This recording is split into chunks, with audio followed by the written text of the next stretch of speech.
Preghiamo per tutto il mondo, perché ci sia una grande fratellanza.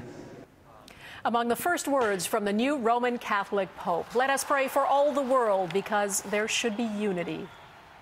Good evening and thanks for joining us. He is the first on many levels, the first Latin American ever to lead the church, the first Jesuit priest, and the first non-European in more than 1,000 years. And his selection surprised many. He was never named as a front runner. Jorge Mario Bergoglio was the Archbishop of Buenos Aires, Argentina. He has chosen the name Francis I. And though he is 76 years old, there are some who say he represents a new beginning for the church. Sean Mallon is in Rome for us tonight. Sean? Hello, Donna. Well, it was an electric moment on a cold, rainy night in Rome. And once again, the Cardinals surprised.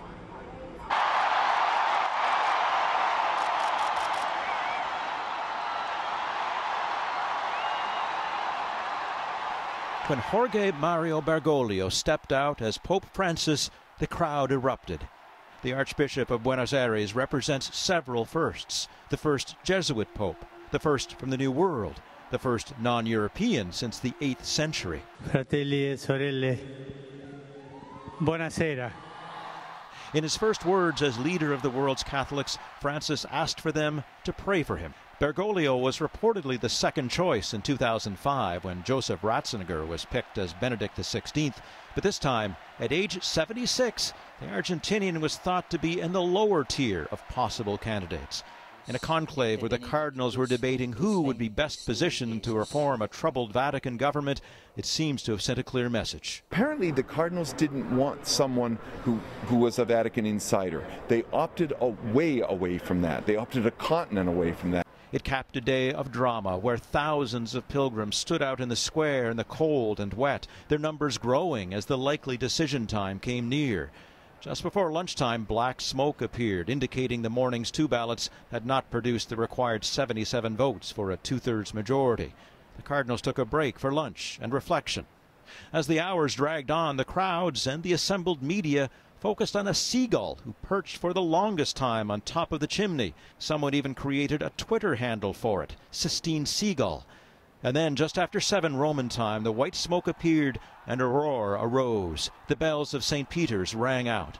Thousands more people came, spilling out of the square and down the broad Via della Conciliazione. A French cardinal emerged to deliver the traditional Habemus Papam.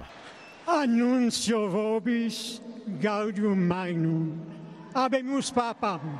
We have a pope, followed by the now former Cardinal Bergoglio, the latest successor to St. Peter, a man facing a monumental task, both spiritual and temporal. This new pope also made another first today.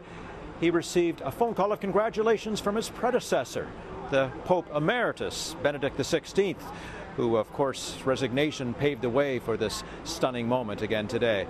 So, the new Pope will hold a Mass with the other cardinals tomorrow in the Sistine Chapel. He'll hold a news conference, no less, with the world's assembled media on Saturday morning. And next Tuesday will be his first official Mass of inauguration. Donna, back to you. Quite a night. Quite a night. Sean, no other pope has chosen the name Francis. What's the significance of choosing that name?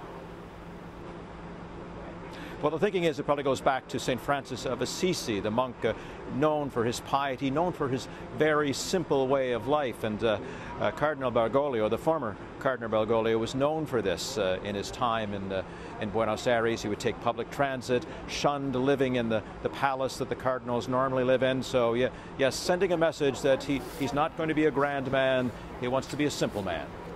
All right, Sean Mallon, overlooking St. Peter's Square, thank you.